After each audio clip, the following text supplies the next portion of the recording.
Marilah kita berdoa untuk menyerahkan persembahan kita kepada Tuhan. Ya Allah Bapa kami yang di surga, kami mengaku bahwa Tuhan adalah sumber dari segala karunia yang melimpah dalam kehidupan kami masing-masing.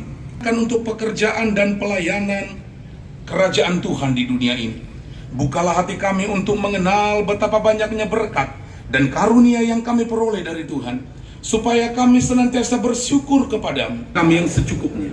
Dan ampunilah kami akan kesalahan kami, seperti kami juga mengampuni orang yang bersalah kepada kami. Dan janganlah membawa kami ke dalam pencobaan, tetapi lepaskanlah kami daripada yang jahat. Karena Engkaulah yang punya kerajaan dan kuasa dan kemuliaan sampai selama-lamanya. Umat Tuhan, arahkan hati dan Tuhan memberkati engkau dan melindungi engkau. Tuhan menyinari engkau dengan wajahnya dan memberi engkau kasih karunia. Tuhan menghadapkan wajahnya kepadamu dan memberi engkau damai sejahtera.